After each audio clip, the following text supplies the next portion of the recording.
Hi again, it's Patrick and Holly.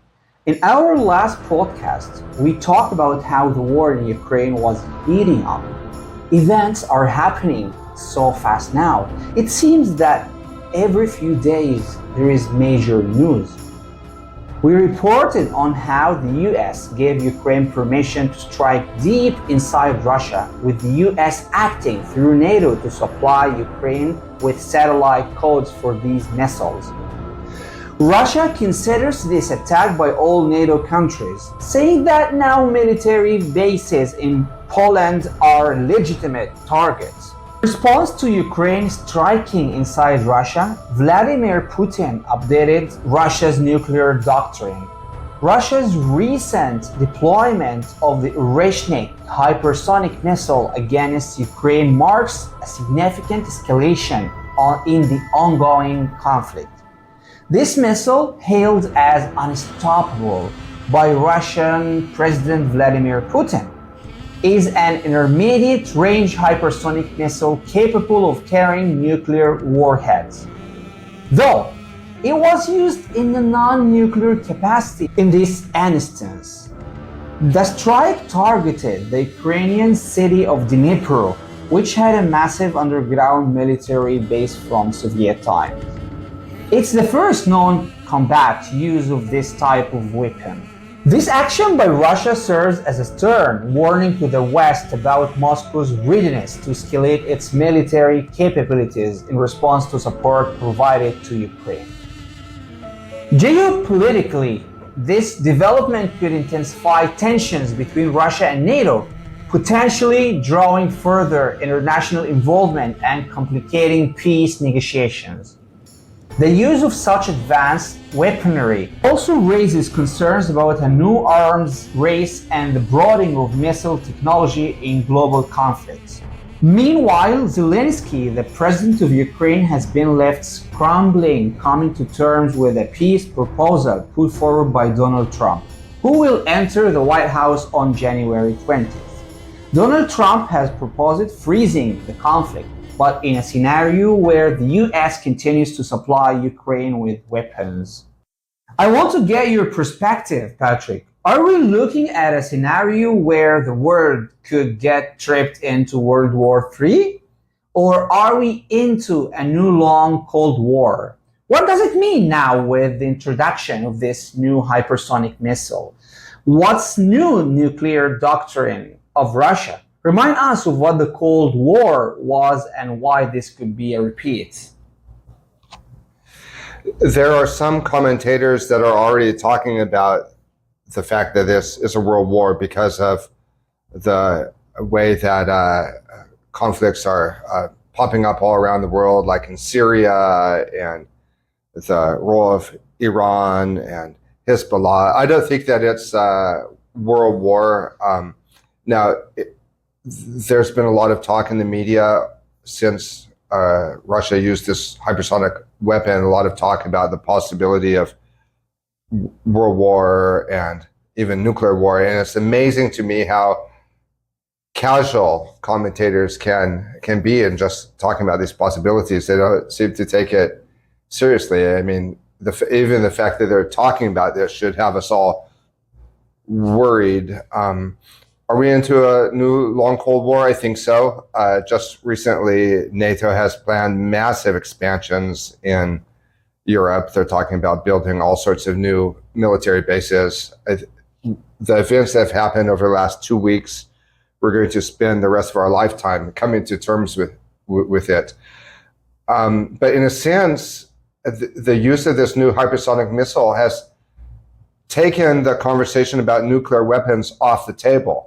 Because what it means for Russia now to have this technology, it means that they're sufficient enough. Yeah, they don't need to use nuclear weapons. Exactly. Let me explain how this Oreshnik missile works. It's like steel lightning coming from space. It's almost as hot as the sun, pulverizes everything to dust. It goes into underground humans' body, underground bunkers.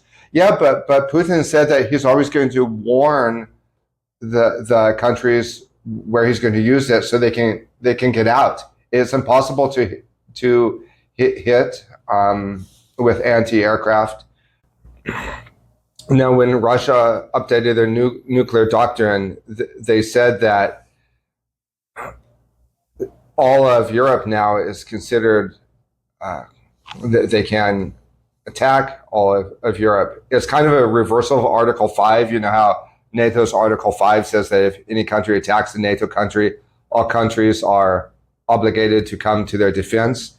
Well, Russia now has the doctrine since NATO gave Ukraine satellite codes to do missile strikes deep inside Russia, that now that means all of NATO is involved in the conflict and they can legitimately target them.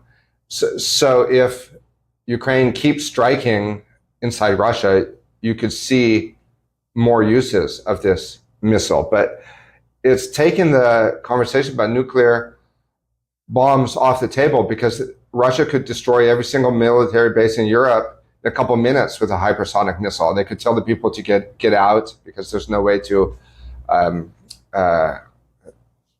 shoot it down, and it doesn't have radiation. So Russia's been very careful to avoid civilian deaths.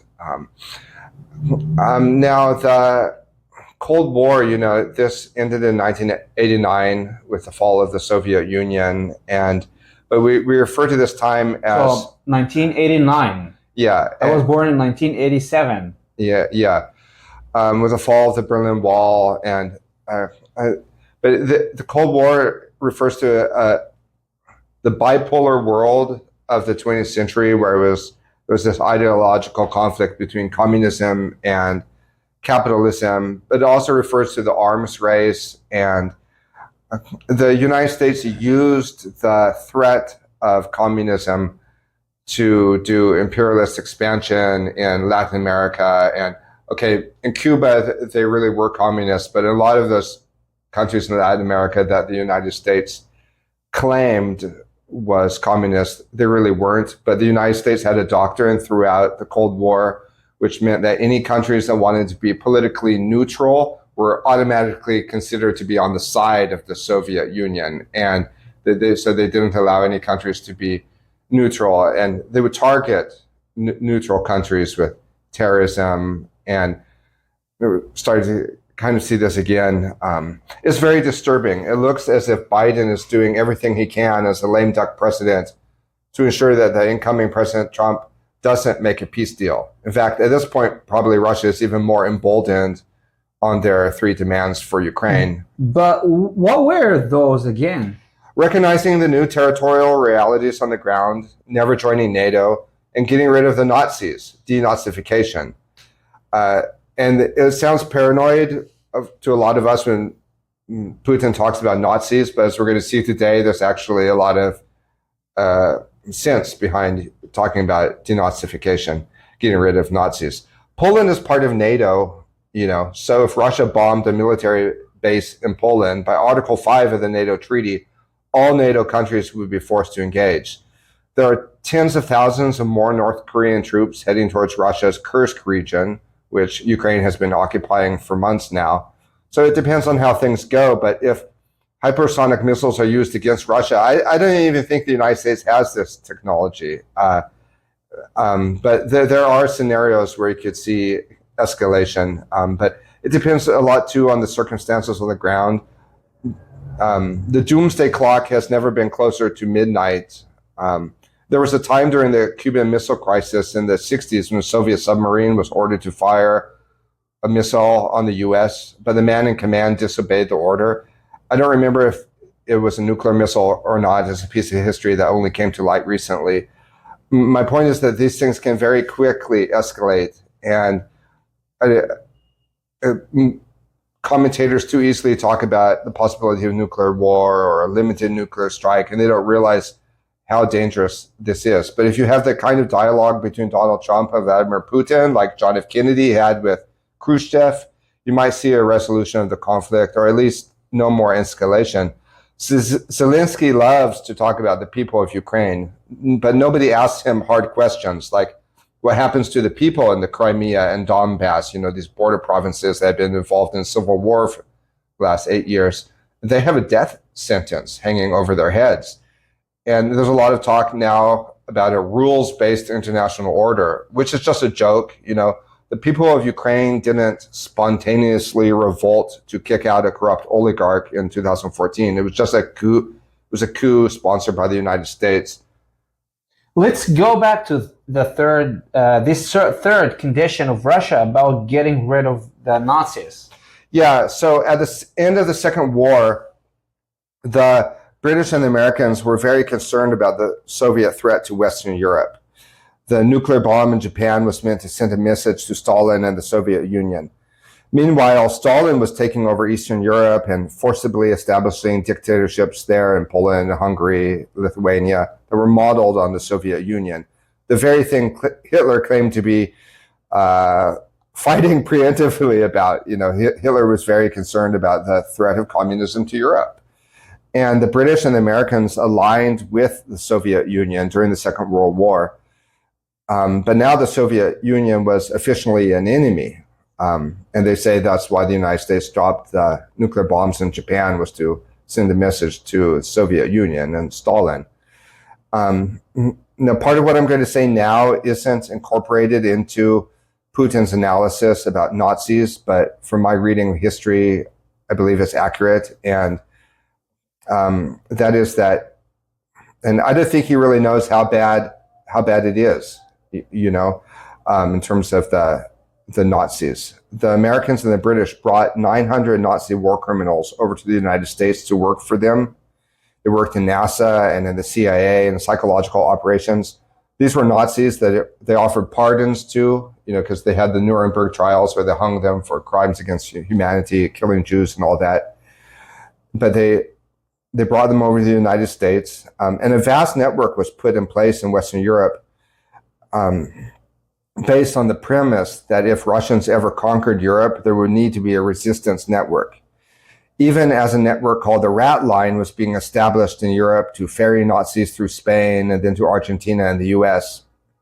That's how they escaped, actually with the help of the Catholic Church. Yeah. Spain had collaborated with Hitler and stayed fascist long after the war. So even as this Rat Line was being established to help Nazis escape to South America and North America, the US and British intelligence were collaborating with ex-Nazis in Europe to stay-behind armies in the event of a Russian invasion.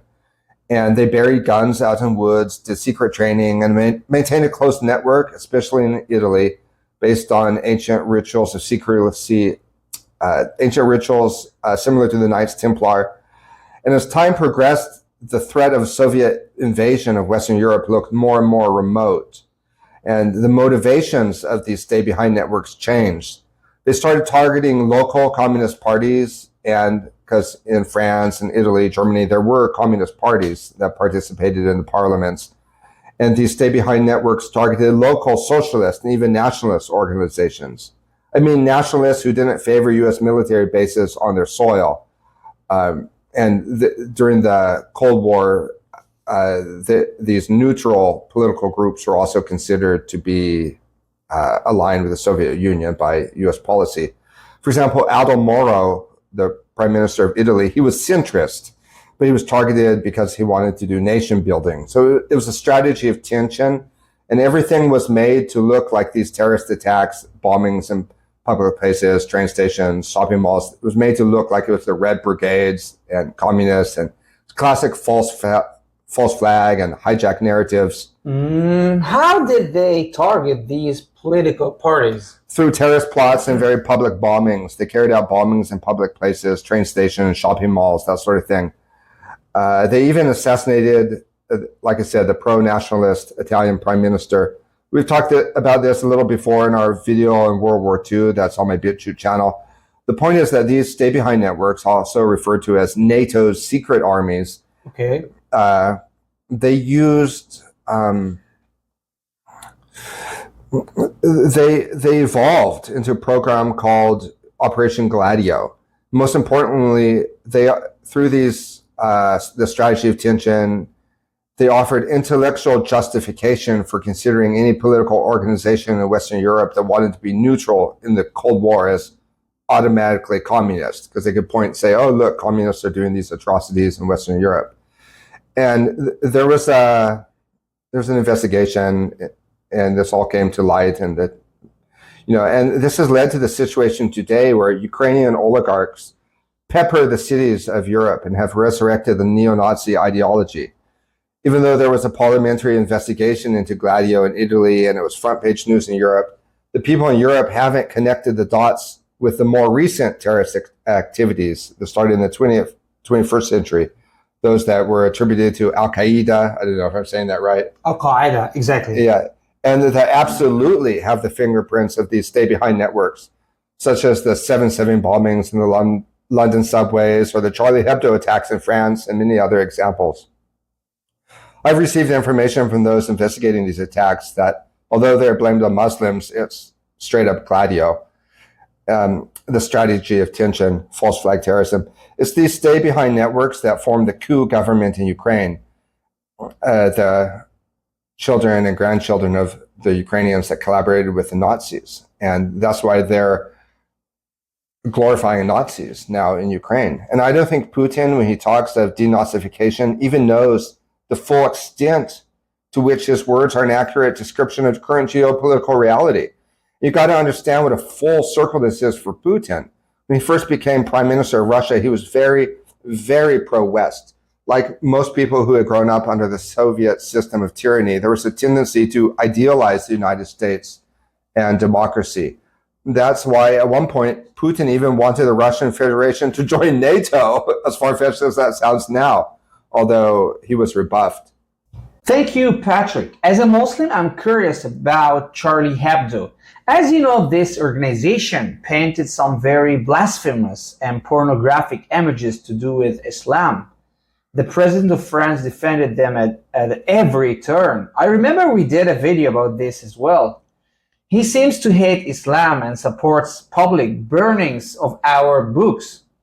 We heard that Islamic extremists burst into the Charlie Hebdo offices in 2016 and killed all the staff. And this is what the official account says. Yeah. Was that not what happened?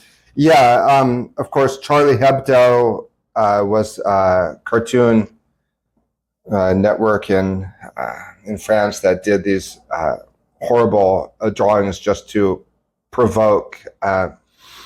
And then a couple years later, of course, they had the book burnings in France, which the president supported.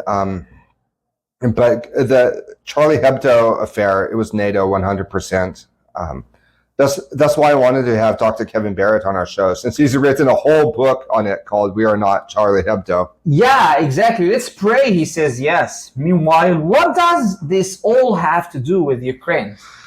After the false flag attacks of the 70s and 80s, referred to as Operation Gladio, public sentiment turned against non-aligned or neutral political parties in Europe.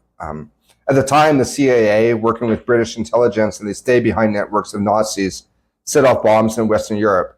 So it's similar to how European sentiment turned towards the US after the bombings of London and Madrid and Bali, India, during the very, at first, unpopular wars in Iraq and Afghanistan, because Europeans were very upset about the U.S. invasion of Iraq and Afghanistan. But then they came around after these terrorist attacks in Europe, and they weren't able to connect the dots, even though when there was uncovering of Gladio, it had been big news in Europe.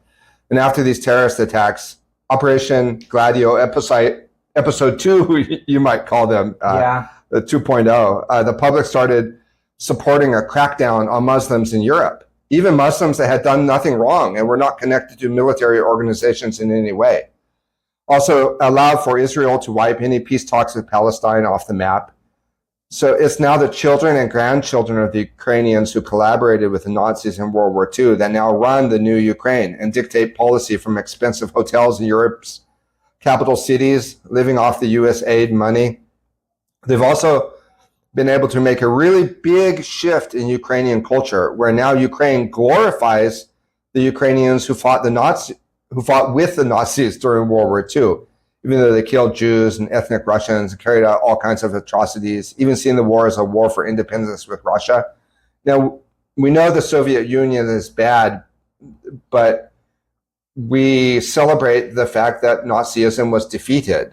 And it's very scary that now they're glorifying the Nazis that were in Ukraine just because at the time they were fighting the Soviet Union. And you can't see what happened in Ukraine in the Second World War in isolation.